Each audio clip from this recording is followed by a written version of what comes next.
Hey everyone, Josh here from the Higher Volume with this new kind of format. I really hope you enjoyed this video and what I have to say on the matter, so let's grab that large cherry Coke and popcorn and get cozy.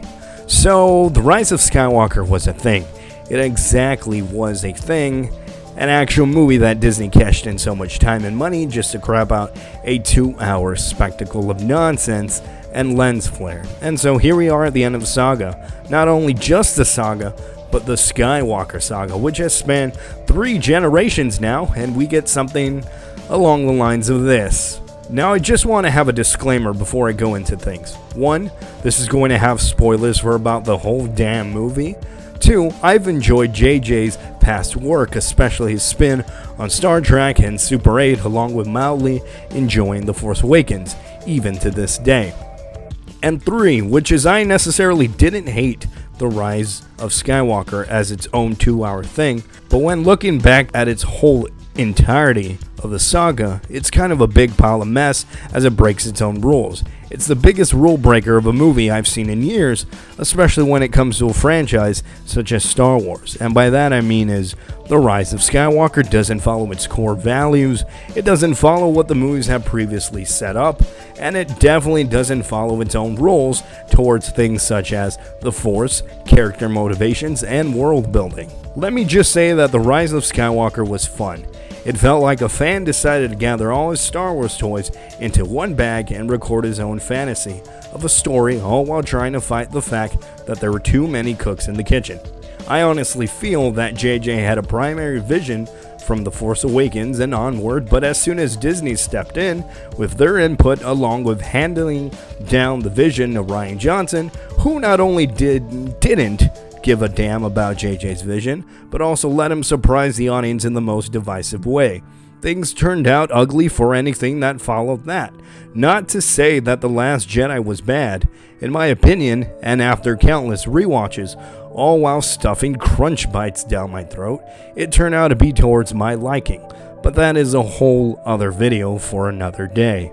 Now, The Rise of Skywalker mainly breaks its own universe rules with the Force. It is one big thing within all of Star Wars canon, and it's simply abused in The Rise of Skywalker. Literally, in the film, the Force is no longer shown as a spiritual energy that may help a character obtain his or her goal, but instead comes off as simply anime shonen attacks and abilities. Remember, since 1977, we've all been reciting and following the famous line, "May the Force be with you," not "The Force is definitely with you."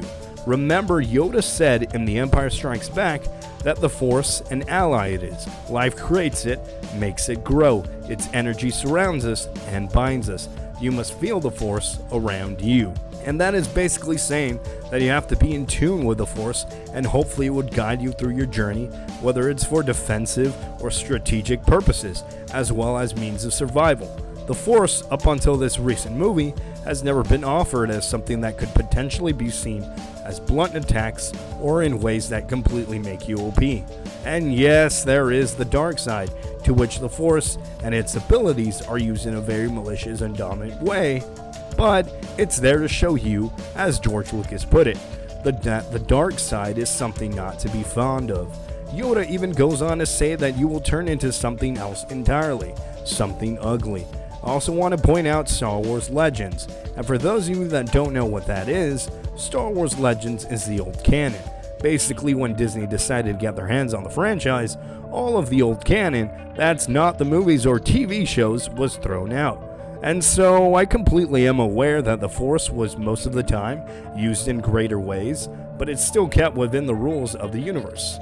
And so in The Rise of Skywalker, we are literally shown Rey using her jazz hands. Sorry, I meant her electricity fingers out of stress as she's pulling the cargo ship back towards her.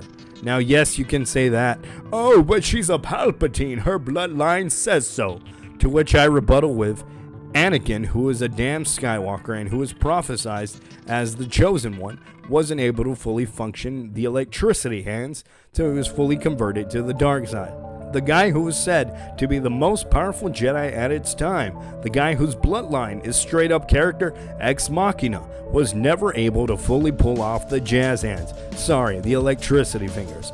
JJ and Disney, You're telling me that a character who hasn't, let's say, a couple of months of training from a deeply conflicted Jedi Knight, and another character who up until this point has only been shown to telepathically communicate with her loved ones, as well as somehow magically Mary Poppins her way out of the vacuum of space, can have you at such prestigious power?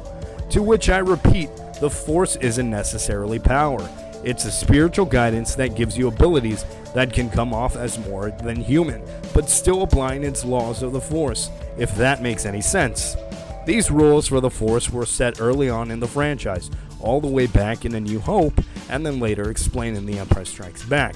Now before I go on with another damn situation in The Rise of Skywalker, I just want to point out midichlorians and the rules that apply there. In The Phantom Menace, midichlorians were established, but were then later debunked or more so dissected. In the new EU books, as well as Star Wars Rebels, going back to its core value, that yes, midichlorians are a thing, but it was more so that a legend that the old council followed. To now explain and then horribly forgotten in The Last Jedi is that anyone can be a Jedi or Force sensitive. They just have to be in tuned. So, the other thing I want to bring up is the Amazon Prime delivery service that the Force, or rather JJ and Chris Terrio, decide to lay on us. That Rey can instantly transmit items to a person on either gazillion miles up the atmosphere or across an area that said person is located. 1. This has never come up in any previous canon, and 2. If this was a thing that had already been established, then why the hell has no other character used this before? And yes, I get that each Star Wars film or TV series establishes a new Force ability, but it still keeps to the rule of the universe and its continuity. If this had been a thing which should have logically been known by actual Jedi Grandmasters or the Council, it would have saved everyone a lot of time. Alrighty, so the last two things I want to discuss that The Rise of Skywalker breaks in terms of universe rules are that of one rather big and specific Force power and something involving continuity. So let's get into it. I want to talk about the Force healing bullshit that I've seen in both The Rise of Skywalker and The Mandalorian. Don't think you're safe, Baby Yoda, because I'm sure coming for you.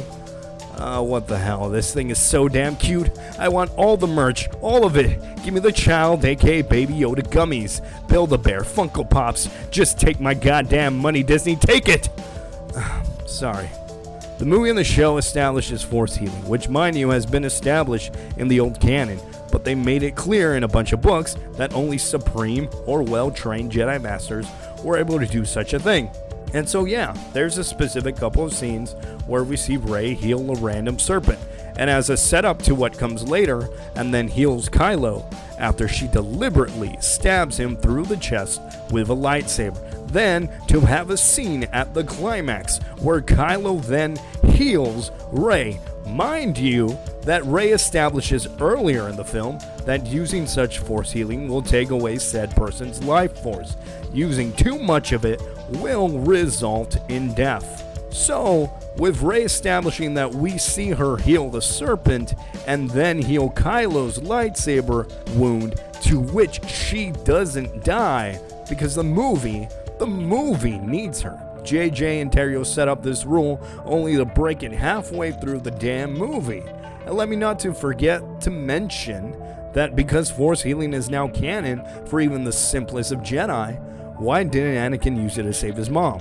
In fact, why didn't Anakin use it to heal Padme? More so, why didn't Luke use it to heal his father, who looked at him straight in the eye with a small amount of life left in his body? Yes, those characters probably didn't know about the Force healing, but because JJ and team established such an OP and suicidal power, not only does it make the whole saga kind of laughable with character deaths, it throws the whole universe out of spin. And lastly, if Palpatine explicitly said to Kylo at the beginning of Rise of Skywalker that he was in fact all the voices inside his head, including Vader's, then why the hell didn't Force Ghost Anakin show up and tell Kylo, "Hey grandson, I just want to let you know that it ain't me talking to you. Palpatine is messing around, you fool." All I'm trying to say is that whenever a writer is creating an installment for a franchise or even a standalone work, they need to make sure that the rules they apply aren't broken within that story or a sequel installment. Make sure as a writer that you jot down all your universe's rules and continuity, that way you don't burn things in the end like The Rise of Skywalker. And yes, I completely understand that there is the theory of Disney executives probably getting in the way and making drastic decisions, but if that's not the case, which most likely it was a team effort, then the writers all need to put staples on their continuity content, make the rules, write down the rules, follow the rules, and for sure, don't break the rules. Alrighty, so thank you for taking a listen. Thank you for having a view on this video. If you haven't already, please subscribe and like the video and comment below what you liked or didn't like about Rise of Skywalker. Like I said, I don't really think the movie is horrible. I just think that the movie is okay for what it was, but I do think it's horrible in the sense of the saga. So leave a like, all that stuff, ring that notification bell or click it, and I'll see you in the next video.